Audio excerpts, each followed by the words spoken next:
Mùi tật tờ hỡi nơi tờ rột sọp bìa mình toàn khơi tiết. Xong lục ta mà chạc tật mà chạc đấy chui ỏi khmọt vía phò bị tật một phong. Bà bồn cồn vía dùng sọc bọc ràn na. Ỏi cồn cháu rột vía ỏi khơi phong. Chăm cồn cháu riêng chồng sàn bền nâng lên plên bần biệt thoại chốn.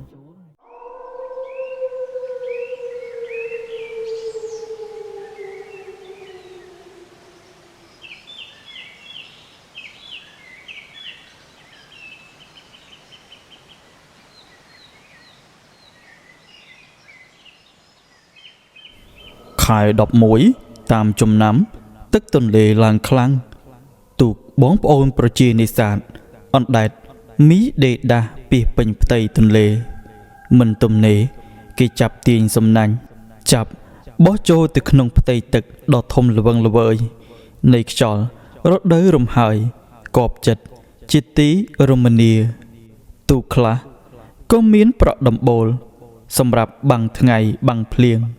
ចំណែកទូកខ្លះទៀតក៏ឃើញមានបុរសម្នាក់ឈរនៅកន្សែងទូក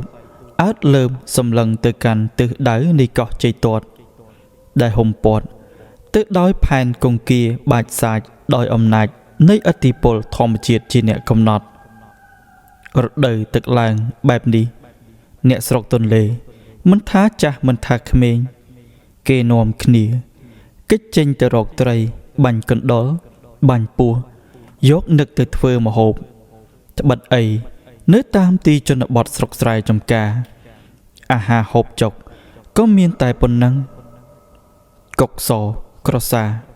ទុំឲ្យប្រសាចពីខាងលើដើមឈើលិចទឹកនារដូវខែទឹកឡើងបែបនេះសន្ធឹកសំលេងម៉ូតូបោះពួយយ៉ាងលឿនលយលើសំដៅទៅដល់ផ្ទះលោកពូម្នាក់ដែលជាអ្នកស្រុកកំពង់ហាវគាត់ឈ្មោះលោកពូប៉ែតកូនអ៊ំផាន់មីងសឿនផ្ទះនៅចុងភូមិឯណោះសំលេងឈរស្រែកហៅនៅពីខាងមុខរបងផ្ទះលន់លឺឆ្លងពីផ្ទះមួយទៅផ្ទះមួយទៀតអាប៉ែតអើយនៅផ្ទះអត់នឹងចេញមកក្រៅបន្តិចមកអញមានការចង់រកវើយគាត់ស្រែកហៅឈ្មោះពូប៉ែតផងភ្នែកសម្លឹងរំពៃចូលទៅក្នុងផ្ទះរកមើលថាតើមានមនុស្សនៅក្នុងផ្ទះនោះដែរឬទេរំពេចនោះដែរស្រាប់តែពូប៉ែត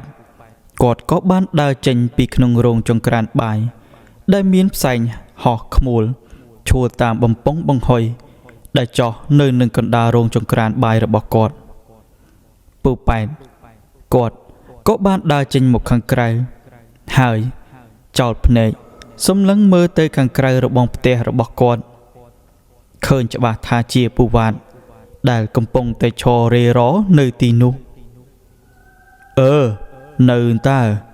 ហើយឈរអីត្រង់ហ្នឹងមិនមិនចូលមកខាងក្នុងផ្ទះមកពូវ៉ាតគាត់ក៏ដើរតាំងចូលទៅក្នុងផ្ទះពូប៉ែតប្រុងនឹងទម្លាក់គូតអង្គុយស្រាប់តែអ៊ំផាន់គាត់ក៏ដើរមកពីណាមិនដឹងទេអ៊ំផាន់គាត់ដើរមកសួរនាំលេងទៅតាមបែបមនុស្សចាស់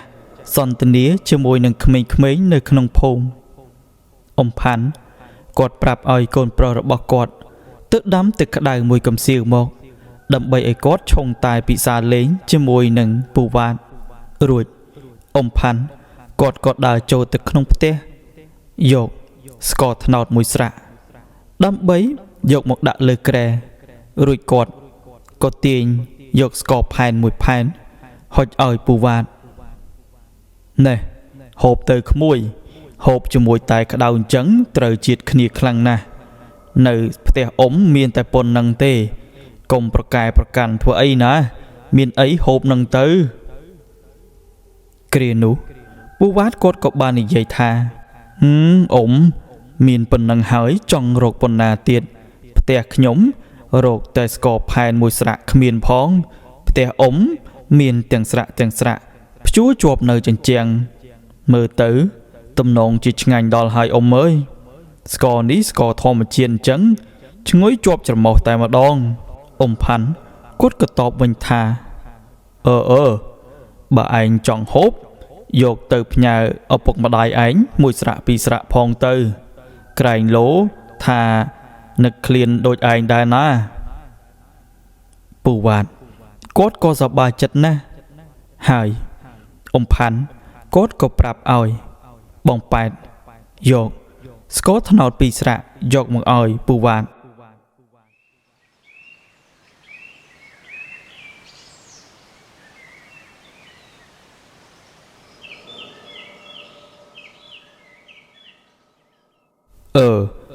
អាវ៉ាតយើងចឹងឯងមកផ្ទះអ៊ំមានការអីថ្ងៃនេះសពដងដូចមិនដែលឃើញមកពូវ៉ាតគាត់ក៏តបសម្ដីទៅកាន់អ៊ំផាន់ថាអ៊ំថ្ងៃនេះខ្ញុំនឹកថាចង់បបួលអាប៉ែតឡើងទៅខេត្តបន្តិចដោយសារតែខ្ញុំអស់ប្រេងកាតប្រើឲ្យអ៊ំផ្ទះចិននៅក្បែរភូមិក៏អត់មានលក់ដែរខ្ញុំរកទៅទិញពី3ថ្ងៃជាប់គ្នាហើយនៅតែមិនមានម្លោះហើយក៏នឹកថាចង់ឡើងទៅខេត្តទើបបបួលអាប៉ែតបាននឹងគ្នាទៅកុំឲ្យស្ងាត់ណាអ៊ំផាន់គាត់ក៏និយាយថាសួរវាខ្លួនឯងទៅបើវាទំនេរបានទៅជាមួយគ្នាក៏ទៅអ៊ំមិនខាត់ទេអ៊ំផាន់គាត់និយាយភាសាអ្នកផ្ទះដោយមិនបានរៀបពាក្យសម្ដីឲ្យសមសួនអ្វីឡើយចំណែកឯបងប៉ែតឯនេះវិញគ្រាន់តែឮថាគេបបួលឡើងទៅខេត្តគាត់នឹកត្រេកអរណាស់ដោយសារតែគាត់នៅផ្ទះអបសុកខ្លាំងពេកបើសម្លាញ់ឯងចង់ទៅចាំឯងជូនទៅក៏បានគ្នាអត់មានអីធ្វើទេនៅផ្ទះទំនេរដែរនឹងថ្ងៃនេះគាត់ធ្វើជានិយាយសម្ដែងដូចជាមិនសូវចង់ទៅអញ្ចឹងប៉ុន្តែធៀបពិតទៅបងប៉ែតគាត់ចង់ទៅខេត្តសឹងទៅស្លាប់ទៅហើយហេតុដែលគាត់ចង់ឡើងទៅខេត្តដោយសារតែថានៅខេត្តសម្បូរនារីស្រស់ស្អាតច្រើនមិនដូចនៅស្រុកភូមិរបស់គាត់ទេបើឯងទំនេរជូនអញទៅបន្តិចទៅមិនយូរទេល្ងាចបន្តិចហ្នឹងមកវិញហើយព្រោះខ្លាចគេបិទកំពង់ចម្លងលុះ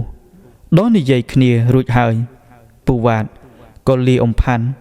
ហើយដើរទៅកាន់ម៉ូតូកញ្ចាស់របស់គាត់ធាក់ 4-10 ជើងទើបម៉ាស៊ីនវាឆេះយីអានេះចំមែនវើយទើបនឹងជិះវាអំបាញ់មិញសោះឥឡូវធ្វើទុកឯងអីឯណាប្រយ័ត្នទ្រាំមិនបានអញបោះចូលទម្លាក់ទឹកទន្លេបាត់ទៅវើយពូប៉ែតគាត់ក៏ដើរទៅកាន់ពីដងដើរតាំងហើយក៏ឡើងជិះម៉ូតូរបស់ខ្លាយគាត់រួចពួកគាត់ក៏នាំគ្នាជិះម៉ូតូចាក់ចេញពីផ្ទះរបស់អ៊ំផាន់ទៅមិនយូរប៉ុន្មានពួកគាត់ទាំងពីរនាក់ក៏បានជិះម៉ូតូមកដល់កំពង់ចម្លងហើយគាត់ក៏ឡើងទៅលើដបភ្លាមព្រោះអីពេលហ្នឹងគេប្រុងនឹងចេញទៅហើយតែចេះសំណាងអីអ្នកដែលដើរយកភាស៊ីគេឃើញពួកគាត់តន់គេក៏លើកដៃធ្វើជាសញ្ញាប្រាប់ដល់អ្នកដែលបត់ចង្កូតឲ្យឈប់សិនម្លោះអីត្រូវខកជើងរងចាំ1ម៉ោងទើបមានដរចម្លងម្ដងទៀតកំពុងតែអណ្ដែតអារម្មណ៍ទៅតាមបរិយាកាសដ៏សែនត្រជាក់ក៏ស្រាប់តែអ្នកដែលជិះនៅលើកំពុងដរចម្លងនោះគេក៏ចាប់លន់មាត់ថាស្អីគេហ្នឹងមើលទៅដូចជាសត្វអ្វីក៏ធំម្ល៉េះតិចពោះអ្នកតាទៅវាអណ្ដែតទឹកទៅភ្នំនាងកងរីសំឡេងនោះក៏បានឮទៅដល់ត្រចៀកពូទាំងពីរគាត់ក៏ចាប់សម្លឹងមើលទៅកាន់ទិសដៅដែលអ្នកភូមិគេចង្អុលប្រាប់នោះសត្វអ្វីក៏ធំម្ល៉េះតិចពោះអ្នកតាភ្នំទេដឹងសម្លឹងមើលពីចម្ងាយស្មានក៏មិនត្រូវដែរតែពេលហ្នឹងស្រាប់តែចង្កូតទូកកាច់រេសំដៅទៅទិសនោះតែម្ដងដែលធ្វើឲ្យអ្នកដំណើរកើតចិត្តភ័យភ្នែកត្រីស្ងោគ្រប់គ្នាពេលដែលទូកចម្លងទៅចិត្តដល់ពួកគាត់ក៏បានឃើញថានោះមិនមែនជាពស់អ្នកតាអីនោះទេតាមពិតទៅវាគឺជាកំណាត់ឈើធំសឹងពុនថ្នោតលៃមួយដើម ដែលរសាត់អណ្ដែតមិនដឹងមកពីទីណានោះឡើយពេលនោះហើយម្នាក់យកដៃទះគោះទ្រូងគ្រប់គ្នាព្រោះអ្វីដែលពួកគាត់ស្មាននោះវាហាក់ផ្ទុយស្រឡះដាច់ឆ្ងាយពីអ្វីដែលពួកគាត់បានឃើញនៅពេលនេះគិតទៅមនុស្សយើងស្មានតគ្នានេះពិតជាសាហាវជាងអាវុធដូចក្លេអែទៅទៀត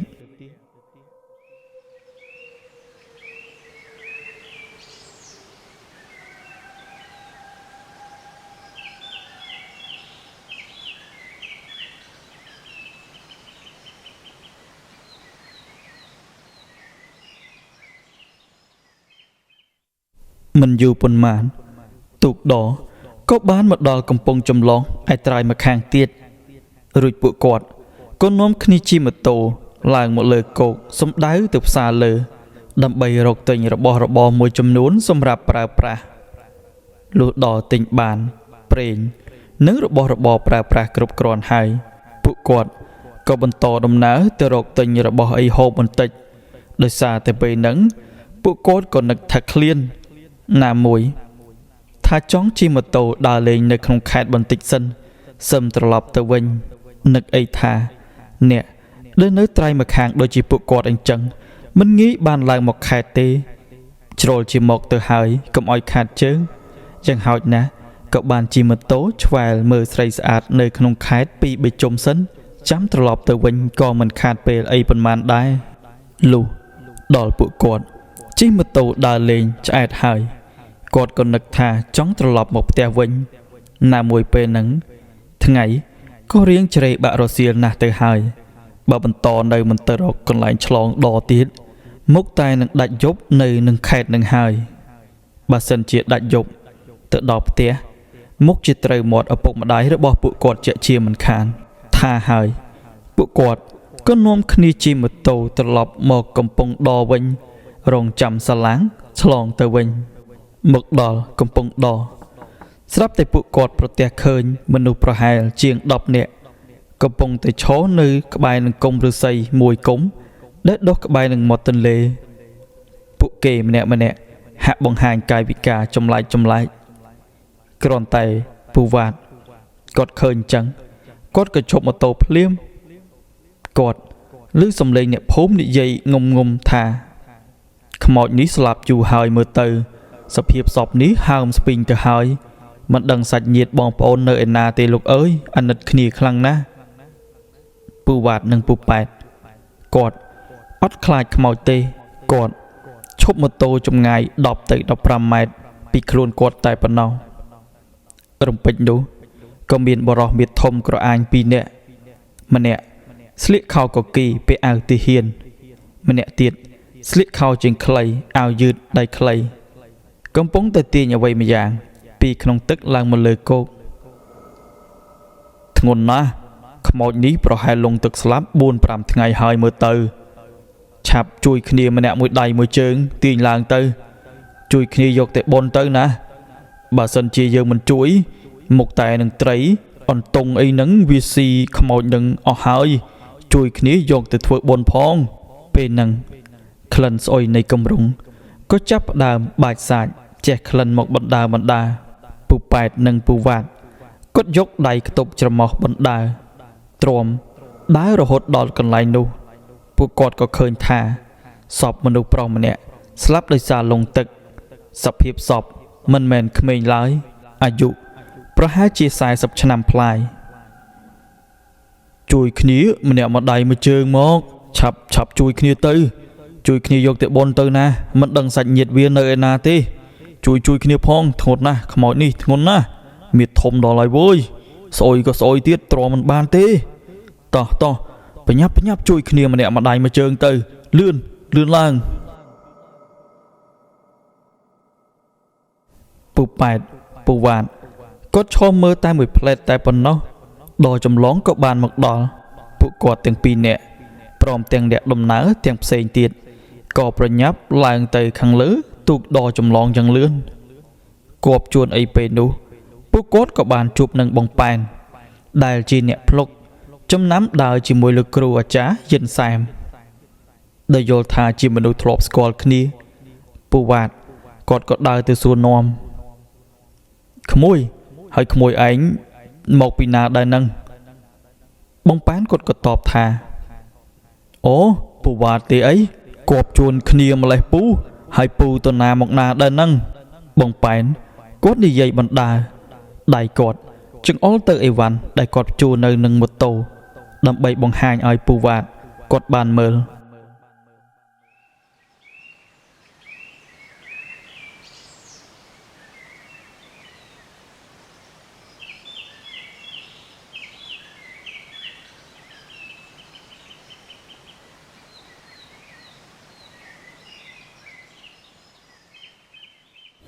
លោកគ្រូអាចារ្យគាត់ប្រើខ្ញុំឲ្យទៅទិញគ្រឿងរណ្ដាប់ខ្លះព្រោះត្រូវដុតខ្មោចគេម្នាក់នៅថ្ងៃស្អែកឮថាស្លាប់ដោយសារតែចងកសម្លាប់ខ្លួនឮបែបហ្នឹងពូវ៉ាតគាត់ក៏សួរដោយទឹកមុខភ្ញាក់ផ្អើលអ្នកណាគេក្មួយអាថុលកូនពូសួននៅភូមិខាងត្បូងយើងហ្នឹងឮថាវាខឹងម្ដាយវាមិនទៅស្ដីកូនក្រមុំគេឲ្យទៅ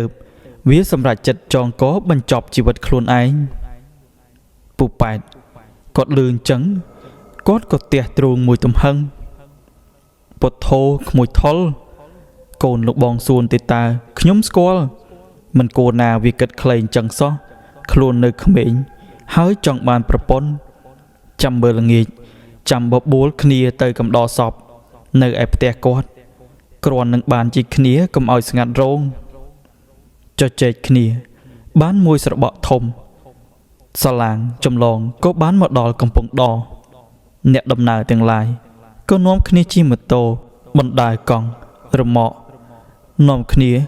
ឡើងចាក់ចេញពីកំពង់ដរនោះទៅពេលហ្នឹងបងប៉ែន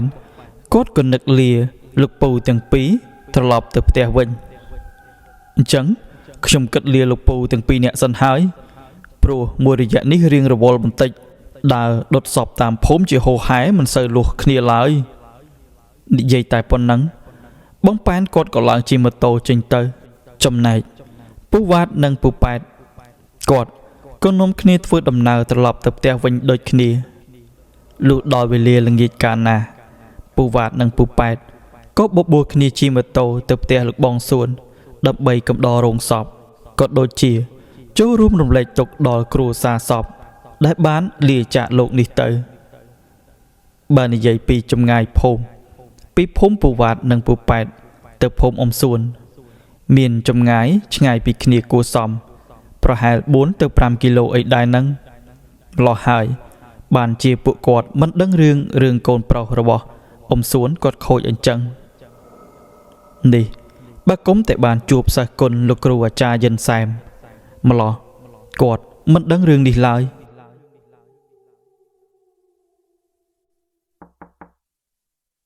ពេលដែលម៉ូតូមកដល់ពីខាងមុខផ្ទះសពភ្លាមអ៊ំសួនគាត់ក៏ដើរសំដៅមកកាន់លោកពូទាំងពីរដោយទឹកមុខស្ងួតព្រមជាមួយនឹងសំឡេងខ្សៅថានេះលោកប្អូនមកដែរអីអធិស្ឋានផងដោយសាររវល់ពេកមិនបានទៅប្រាប់គ្រប់គ្នាឲ្យបានដឹងមកចូលសិនមកហើយហូបបាយហូបទឹកហើយឬនៅម៉ែវាមើលរៀបចំបាយទឹកឲ្យលោកប្អូនទាំងពីរពិសាផងពូវ៉ាតគាត់ក៏តបវិញថាមិនអីទេលោកបងខ្ញុំហូបរួចហើយទើបមកនឹងមិនអីទេលោកបងមានការអ្វីក៏អញ្ជើញទៅចុះខ្ញុំនឹងប៉ែនមកជួយកំដររោងសពក្មួយកុំឲ្យស្ងាត់អ៊ំសួនគាត់ក៏តបវិញថាអញ្ចឹងអង្គុយលេងសិនចុះខ្ញុំទៅខាងក្នុងផ្ទះបន្តិចសិនណានិយាយរួចគាត់ក៏ដើរចូលទៅក្នុងផ្ទះទៅចំណែកលោកពូទាំងពីរក៏នាំគ្នាដើរចូលទៅក្នុងរោងកម្មវិធីបុណ្យអង្គុយកំដរជាមួយអ្នកភូមិផ្សេងទៀតដែលគេមកកំដររោងសពដូចគ្នាយប់កាន់តែជ្រៅអាកាសធាតុកាន់តែត្រជាក់ត្បិតអីខែនេះជាខែកដឹកធ្លាក់ខ្យល់ស្រែស្រូវខ្លះក៏ត្រូវអ្នកភូមិប្រមូលផលច្រូតកាត់ដាក់ចង្រុកបានខ្លះទៅហើយដំបងឡើយមានមនុស្សប្រមាណជាង40ទៅ50នាក់នៅក្នុងរោងបុណ្យប៉ុន្តែយូរទៅមនុស្សកាន់តែតិចទៅដោយសារអ្នកខ្លះក៏បានត្រឡប់ទៅផ្ទះវិញត្បិតអីយប់ជ្រៅណាស់ទៅហើយ នៅសល់តែមនុស្សប្រហែលជាង15នាក់អីតែប៉ុណ្ណោះដែលកំពុងតែអង្គុយផឹកស្រាសនៅក្នុងរោងបុណ្យ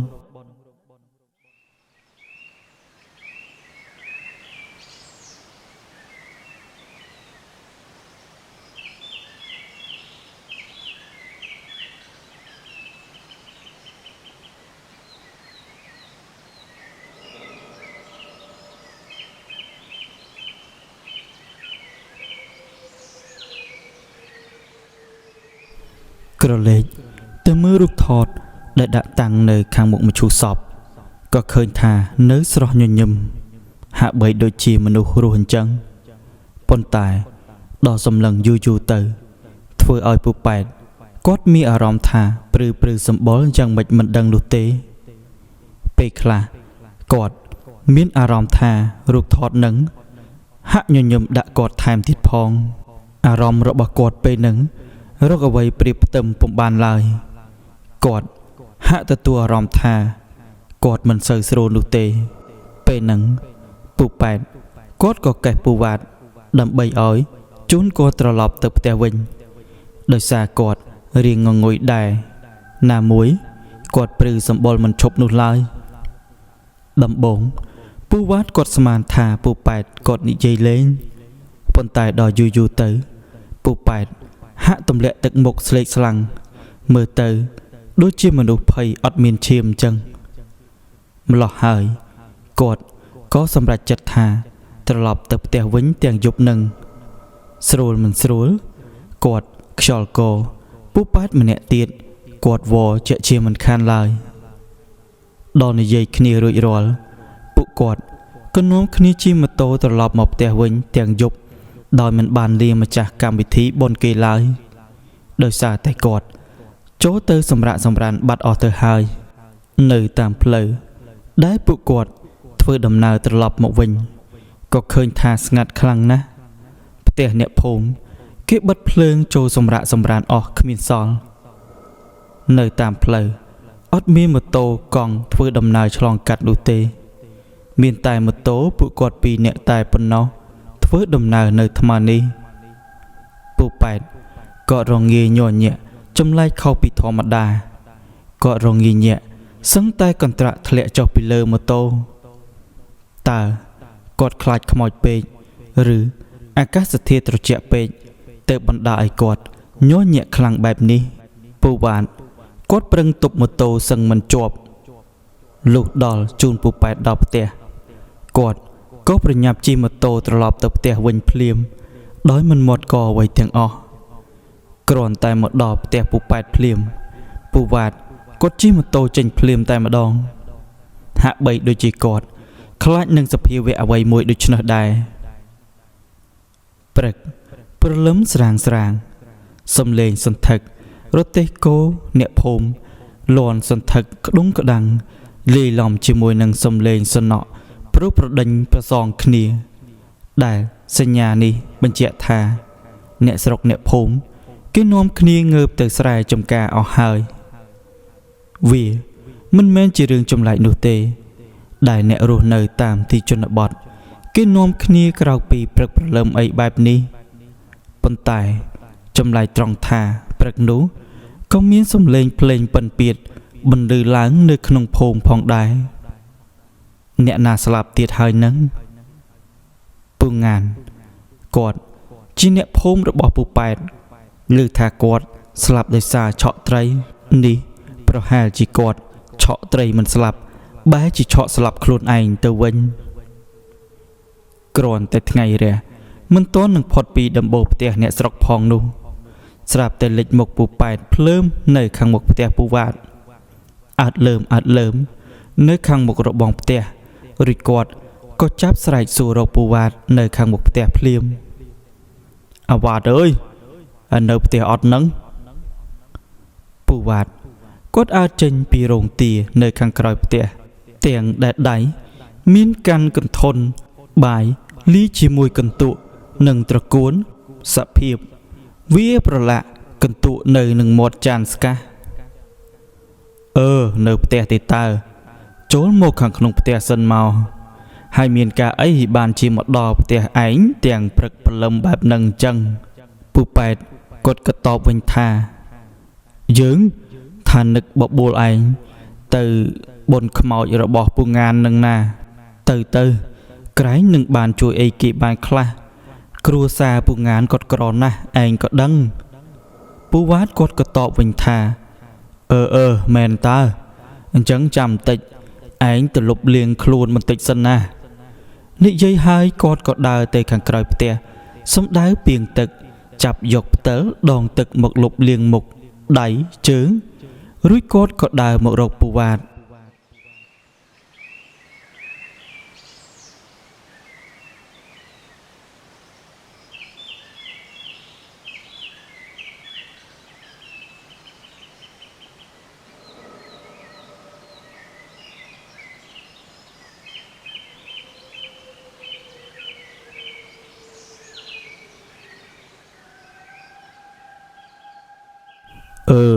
តោះយើងគិតស្រោតដំណើរទៅឯងប្រញាប់មកផ្ទះវិញដែរព្រោះនៅផ្ទះមានការងារច្រើនត្រូវធ្វើថារួចពួកគាត់ទាំងពីរនាក់ក៏នាំគ្នាដើរសំដៅទៅផ្ទះសពនៅតាមផ្លូវពូប៉ែតក៏ចោទសួរគ្នាឯងយប់មិញ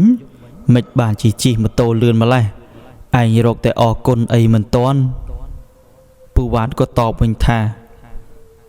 យប់មិញពេលដែលគ្នាជូនសម្លាញ់ឯងមកផ្ទះនៅតាមផ្លូវគ្នាឃើញមានស្រមោលខ្មៅធំមួយជិះលើកសម្លាញ់ឯងមិនហ៊ាននិយាយទេខ្លាចសម្លាញ់ឯងខ្លាចអញ្ចឹងហើយបានជាគ្នាប្រញាប់ជិះត្រឡប់មកផ្ទះវិញនឹងណាឮសម្ដីពូវ៉ាតនិយាយអញ្ចឹងធ្វើឲ្យគាត់ព្រឺសម្បុរខ្ញាក់ទាំងថ្ងៃនឹកស្មានមិនដល់ទេថាមានរឿងរ៉ាវរន្ធត់ដល់ថ្នាក់ហ្នឹងកើតឡើងចំពោះខ្លួនគាត់ផ្ទាល់បែបនេះប៉ុន្តែយ៉ាងណាក៏សំណាងដែរដែលវិញ្ញាណខ្មោចហ្នឹងគេមិនបានធ្វើអីឲ្យគាត់កើតគ្រោះអាសន្នអ្វីនោះឡើយខ្យល់ចាប់ផ្ដើមធ្លាក់មកពីទិសខាងកើតថ្មើរនេះទៅហើយនៅមានអ្នកភូមិអង្គុយអាំងភ្លើងនៅខាងមុខផ្ទះទៀតពួកគេម្នាក់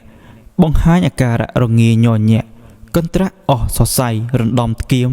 ខ្លួនប្រានឈ្ងៀមផ្សែងចំបើងខ្មួលចូលច្រមុះលោកពូទាំងពីរនាក់ដែលកំពុងតែដើរថ្មើរជើងពេលដែលគាត់ដើរទៅដល់ផ្ទះបុណ្យសពនឹងហើយគាត់ក៏បានឃើញលោកគ្រូអាចារ្យយិនសែមនិងគ្នារបស់គាត់3នាក់ផ្សេងទៀត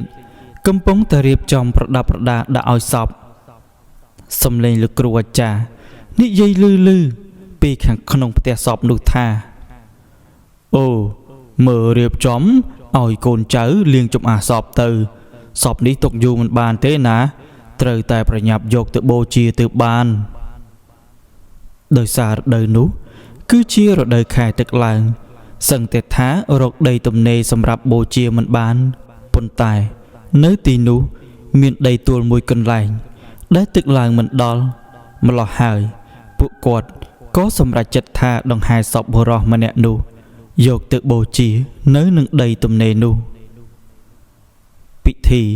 បូជាសពបុរសម្នាក់នឹងក៏ពុំសូវមានបងប្អូនមកចូលរួមដង្ហែសពប៉ុន្មានឡើយដោយហេតុថាអ្នកភូមិគេខ្លាចសពនោះព្រោះគាត់គឺជាខ្មោចតៃហោងម្លោះហើយបើជិះបានគេមិនចូលរួមឡើយហើយសពនេះទៀតសោតកាលបើដង្ហែមកដល់ទីបច្ឆាដុតសពហើយលោកគ្រូអាចារ្យអ៊ំដូតនិងបងទាំងពីរនាក់ក៏ឈរនៅនឹងទីបច្ឆានោះរួចជាស្រេចពេលហ្នឹងលោកគ្រូអាចារ្យយិនសែមគាត់ក៏ចាប់សូត្របាលីដើម្បីកុំឲ្យសពតោងភ្លើងលុះដល់គាត់សូត្របាលីរួចហើយលោកគ្រូអាចារ្យគាត់ក៏ចាប់ពោលតិចថាបើឯងស្លាប់ហើយកុំនៅអឡោះអាល័យធ្វើអីទៅចាប់ជាតិចាប់កំណើតនៅភពផែនថ្មីទៅ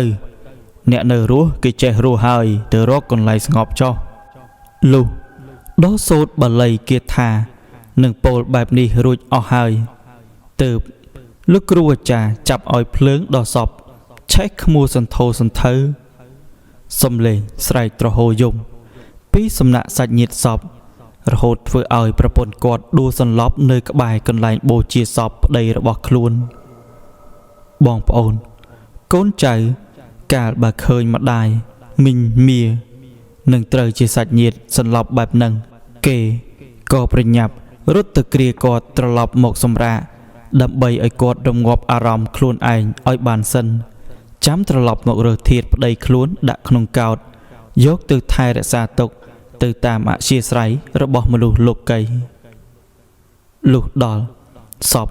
បូជាហើយកាលណាលោកគ្រូអាចារ្យអ៊ំដូតព្រមទាំងសិស្សគុណទាំងពីរនាក់ពួកគាត់បាននាំគ្នាត្រឡប់មកផ្ទះវិញទាំងយប់តែម្ដងដោយសារតែយប់នឹងលោកគ្រូអាចារ្យយិនសែមគាត់មានកិច្ចរវល់នៅផ្ទះម្លោះហើយត្រូវស្រោតដំណើរត្រឡប់មកផ្ទះវិញបើទោះបីជាយប់ថ្មណាក៏ដោយ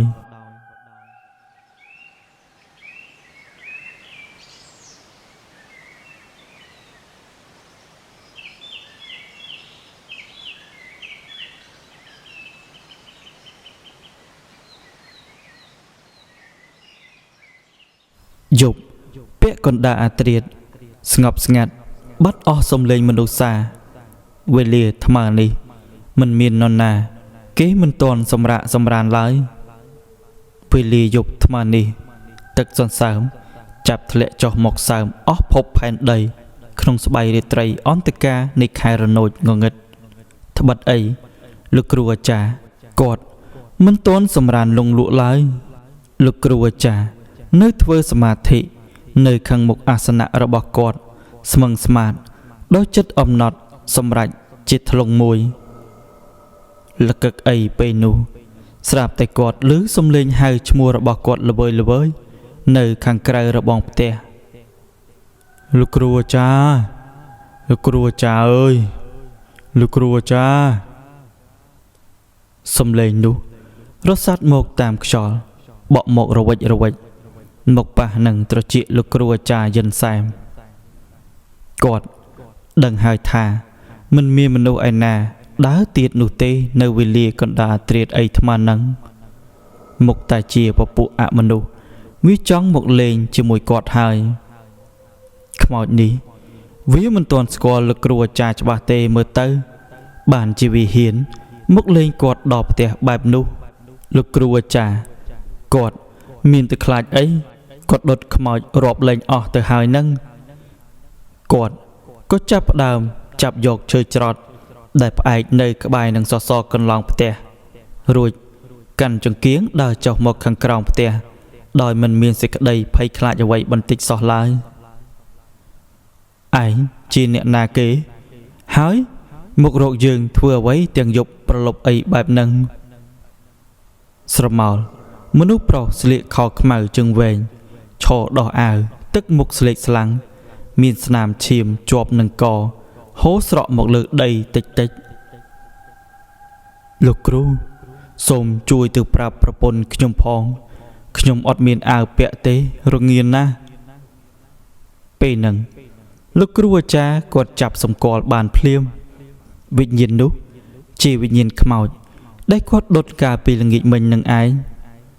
ហើយហេតុដូចម្ដេចបានជាគេចូលផ្ទះប្រពន្ធគេមិនបានពេលនោះ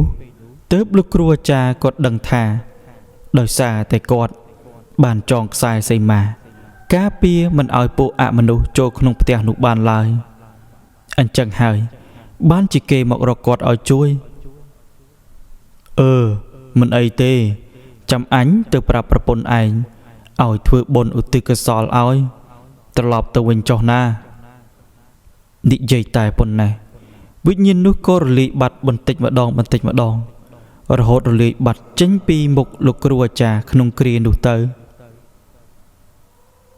លុះព្រឹកព្រលឹមស្រាងគាត់ក៏បញ្ញាប់ធ្វើដំណើរ